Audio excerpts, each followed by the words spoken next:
Good morning, dear students. Today we will revise the next chapter, chapter 14, Concern Corner. You have already learned about it, isn't it? So let's revise the chapter again and learn more about Concern Corner. Okay?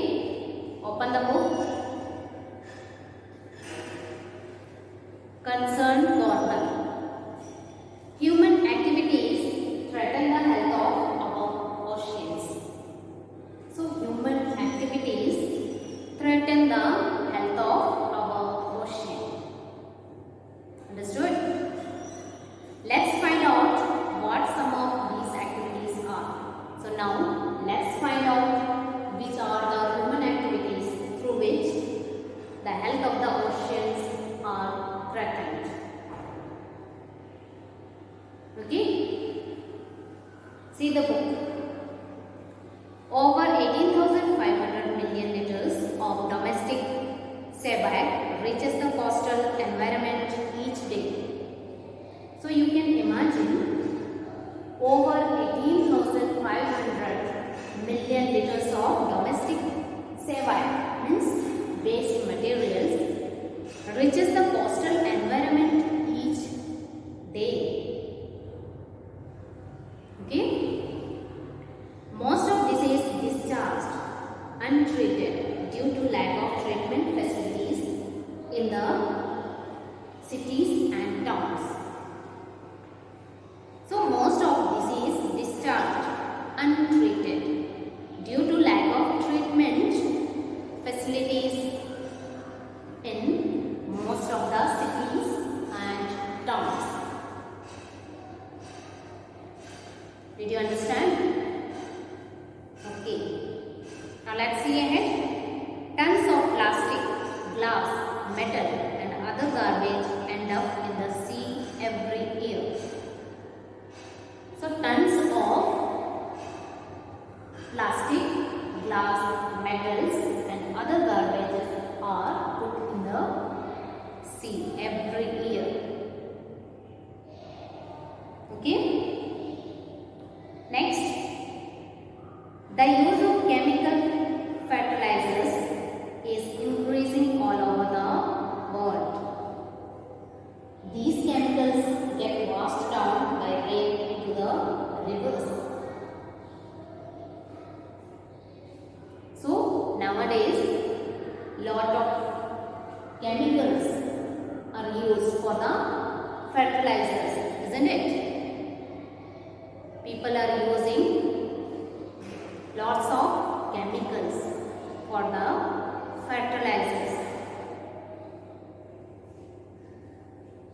So, these chemicals get washed when the rain comes. These chemicals get washed through the rainwater and it goes to the river.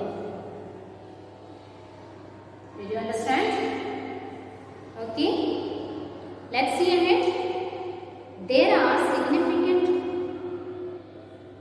reserves of crude oil in our seas.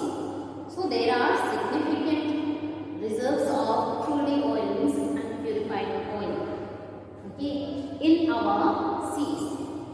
But exploration and drilling of this oil pollutes the water through discharge of waste, including traces of oil into the sea.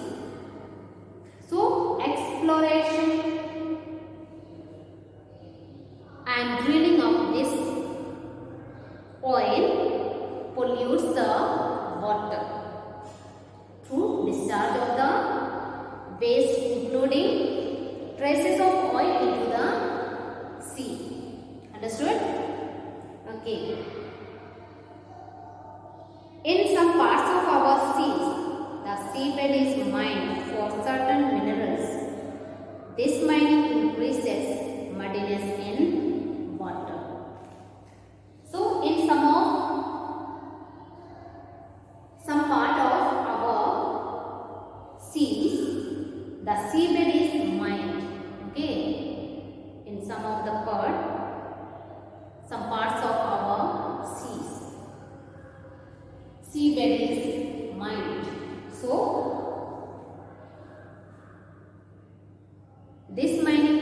reduces muddiness in the seas. Okay, let's see ahead.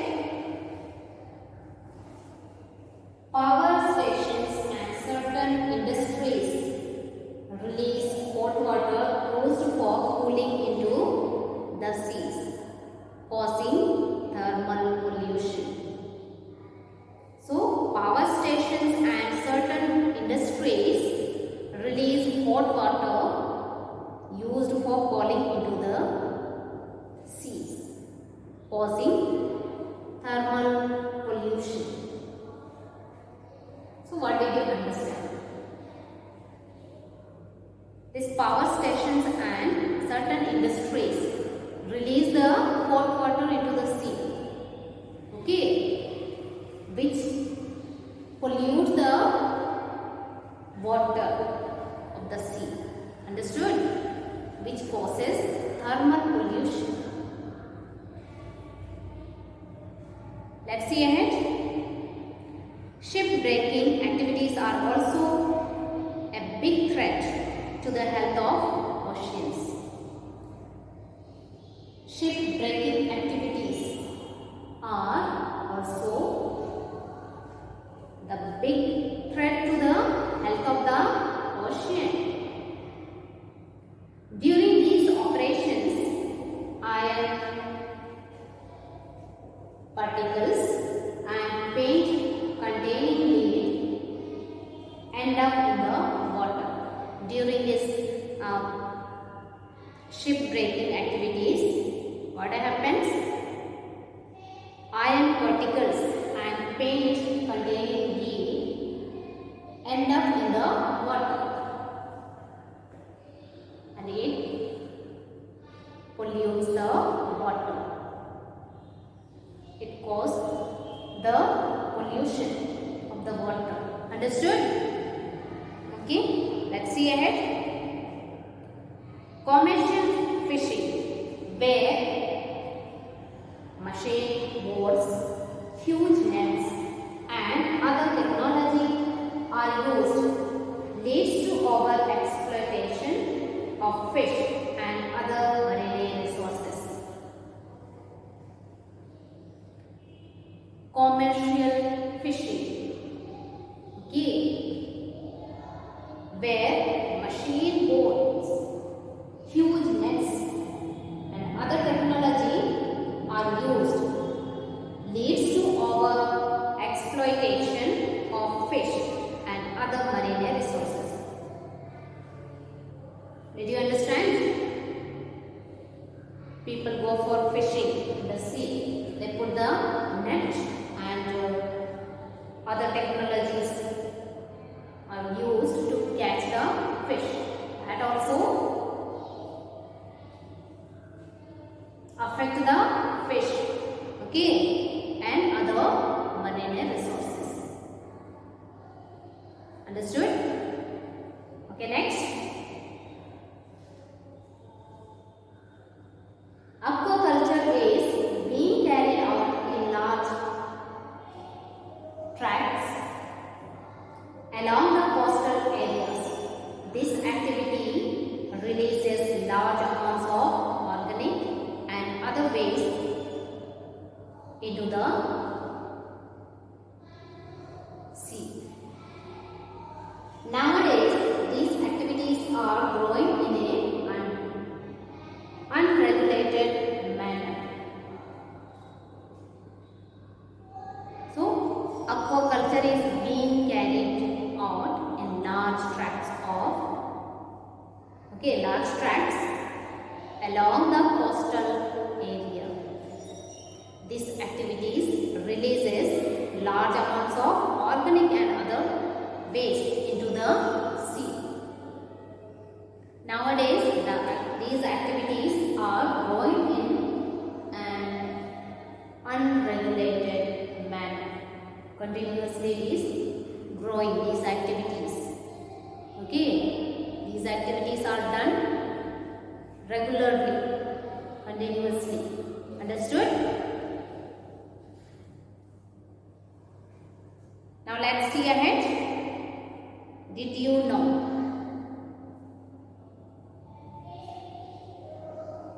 Ocean is divided into 5 main layers of zones. So ocean is divided into 5 main layers or zones. The first zone begins at the surface. So first zone begins at the surface where sunlight warms the water. Where sunlight warms the water. Okay. The last zone begins some 11,000 meters below in pitch black areas where the water temperature is just above freezing point. Okay. So we have seen that the first zone begins at the surface where sunlight warms the water, and the last zone begins some 11,000 meters below in pitch black areas where the water temperature is just above freezing point, very cold. Okay. Amazingly, sea life exists in even the deepest zones. So amazingly, it is very amazing things that many creatures live in this deepest zones. Okay? Sea life means many sea creatures which live in this deepest zone. They are able to live, okay, in that deepest sea. Did you understand? Okay, next here, let's see amazing facts. Let's read this also. By avoiding just one flush a day, you could save about 70 liters of water. Okay, so how can you save the water? By avoiding just one flush a day, you could save about 17 liters of water. So this you keep in mind. You should not waste water. Okay? See the question? Now find out. Find out the names of 4 endangered animals of the world. This you can write by yourself, isn't it? 4 endangered animals. So, we have completed revising chapter 14. Now, please read again and learn more about this chapter. How the health of the sea is affected by us, okay, by the people, and how we could rescue the sea water from pollution. Let's think about it. Okay? So learn the chapter. See you in